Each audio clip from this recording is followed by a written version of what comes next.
একদম মাংসর স্টাইলে কাঁকড়া একবার এইভাবে রান্না করে খেয়ে দেখুন। দুর্দান্ত টেস্ট হয় খেতে, গরম গরম ভাতের সাথে ভীষণ ভালো লাগে। নমস্কার, আমি রিয়া। আমার চ্যানেলে নতুন একটি পর্বে আপনাদের সবাইকে অনেক অনেক ওয়েলকাম জানাই। আশা করি আপনারা সবাই ভালো আছেন। আজ হাজির হয়ে গেছি নতুন একটি রেসিপি নিয়ে। একদম একদম মাংসর স্টাইলে আজকে কাঁকড়া রেসিপি বানাচ্ছি। আশা করছি আপনাদের ভীষণ ভালো লাগবে। তবে রেসিপি শুরু করার আগে প্রত্যেকবারের মতো বলবো, যে সমস্ত বন্ধুরা আমার চ্যানেলে নতুন আছেন প্লিজ পুরো ভিডিওটাকে কন্টিনিউ করবেন আর অবশ্যই একটা লাইক দিয়ে ভিডিওটা কিন্তু শুরু করবেন, এটা রিকোয়েস্ট রইল। প্রথমেই আমি কাঁকড়াটাকে খুব ভালো করে ছাড়িয়ে ধুয়ে পরিষ্কার করে একটা পাত্রে নিয়ে নিয়েছি। এরপর কাঁকড়াতে সামান্য একটু লবণ এবং হলুদ দিয়ে মেখে রাখলাম। ওটা 10 মিনিটের জন্য আমি একটু মেখে রাখছি। এদিকে গ্যাসে একটা কড়াই বসিয়ে দিয়েছি। কড়াই বসিয়ে দিয়ে তার মধ্যে পরিমাণ মতো সর্ষের তেল গরম করে নিলাম। তেলটাকে একটু গরম করে নিয়ে এর মধ্যে আমি আলু দিয়ে দিলাম। আমি কিন্তু আজকে কাঁকড়াটা আলু দিয়েই বানাবো। আর আলুগুলোকে একদম মাংসে যেভাবে আলু দেওয়া হয় ঠিক সেই রকমভাবে আলুগুলোকে কেটে নিয়েছি। এরপর গরম তেলের মধ্যে আলুগুলো ছেড়ে দিয়ে তার মধ্যে সামান্য একটু লবণ এবং হলুদ দিয়ে বেশ কিছুটা সময় ধরে আলুগুলোকে ভেজে নেব। মানে ভাজা করতে করতে কিন্তু আলুটা অর্ধেকটা প্রায় সিদ্ধ হয়ে যাবে। আর অল্প আঁচে রেখেই আলুটা অবশ্যই ভেজে নিতে হবে। তো উল্টে পাল্টে আমি খুব ভালোভাবে আলুটাকে ভেজে নিচ্ছি। খুব ভালোভাবে আলুগুলো ভাজা হয়ে গেছে, তো এবার তুলে নিচ্ছি।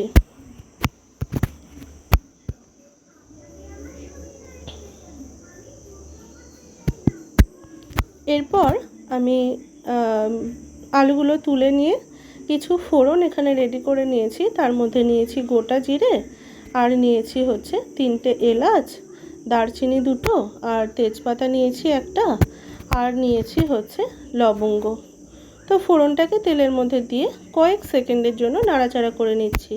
ফোড়ন থেকে যখন খুব সুন্দর একটা গন্ধ বেরিয়ে এসেছে ঠিক সেই সময় ওর মধ্যে আবারও অ্যাড করে দিলাম হচ্ছে একটা শুকনো লঙ্কা মাঝখান থেকে কেটে দিয়ে দিয়েছি। খুব সুন্দর একটা স্মেল বেরিয়েছে। এই পর্যায়ে এর মধ্যে দিয়ে দিলাম হচ্ছে আগে থেকে কেটে রাখা পেঁয়াজ। এখানে একটা বড় মাপের পেঁয়াজকে এইভাবে কুচিয়ে কেটে নিয়েছিলাম, তো সেটাই দিয়ে দিলাম। আর পেঁয়াজটাকে একটু লাল লাল করে ভেজে নেব। এরপর এর মধ্যে দিয়ে দিলাম হচ্ছে 1 চামচ গ্রেট করা আদা এবং 1 চামচ গ্রেট করা রসুন। বেটে দিলে যে কোনো মশলার স্বাদ একটা অন্যরকম হয়, আবার গ্রেট করে দিলেও কিন্তু একটা আলাদা স্বাদ হয়। তাই এই রান্নাতে অবশ্যই গ্রেট করে কিন্তু আদা রসুনটা ব্যবহার করতে হবে। বেশ কিছুটা সময় ভেজে নিয়েছি। আদা রসুনের কাঁচা গন্ধটা চলে গেছে এবং কিন্তু খুব সুন্দর একটা গন্ধ বেরিয়েছে। সেই সময় এর মধ্যে গুঁড়ো মশলাটা অ্যাড করেছি। দিয়েছি হচ্ছে সামান্য ধনে গুঁড়ো, সামান্য জিরে গুঁড়ো এবং কালারের জন্য একটু রেড চিলি পাউডার দিয়ে একদম অল্প আঁচে কয়েক সেকেন্ড একটু নেড়ে নিলাম।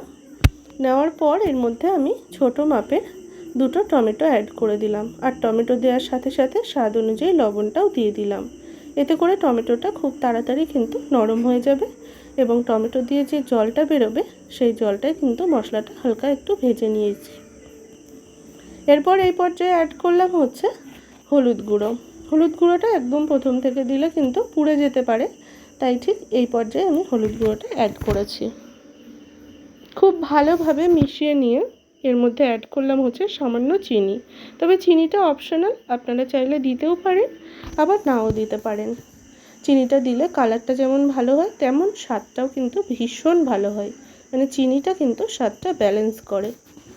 এরপর সামান্য একটু জল দিয়ে দিলাম, দিয়ে মশলাটাকে আবারও আমি খুব সুন্দরভাবে কষিয়ে নেব যতক্ষণ না মশলা থেকে তেলটা ছেড়ে আসছে।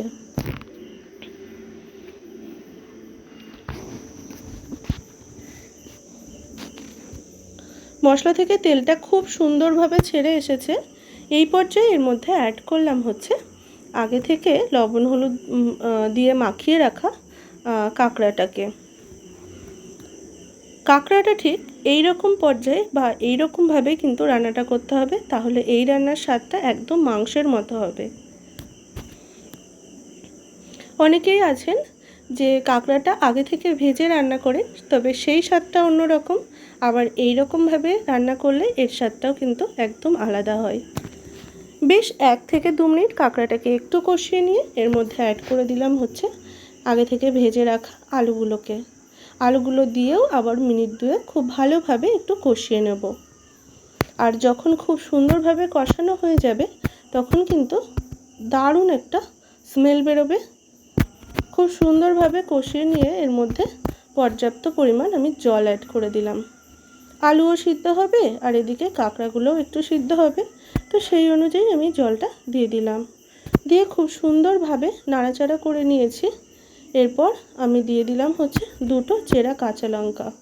এতে করে ঝালটাও হালকা হালকা বেরোবে আর ফ্লেভারটাও কিন্তু ভীষণ ভালো আসবে এই কাঁচা লঙ্কা দেওয়ার জন্য। এরপর ঢাকা দিয়ে দেব। 3 থেকে 4 মিনিট হাই ফ্লেমে ফুটিয়ে নেব। 3 থেকে 4 মিনিট পর ঢাকাটা খুলে আমি একটু দেখে নেব একটা আলু যে কতটা সিদ্ধ হয়েছে। আলু এখনও অনেকটাই সিদ্ধ হতে বাকি আছে, তো আমি খুব ভালোভাবে নাড়াচাড়া করে আবারও ঢাকা দিয়ে দিলাম 3 থেকে 4 মিনিটের জন্য। 3 থেকে 4 মিনিট পরে দেখুন একদম কিন্তু মাখা মাখা হয়েছে। মানে এটা দেখতে অনেকটা ঝোল ঝোল মনে হচ্ছে, বাট এটা কিন্তু ঠান্ডা হলে একদম মাখা মাখা হবে। আর এই রেসিপির ক্ষেত্রে অবশ্যই এরকম মাখা মাখাই করতে হবে।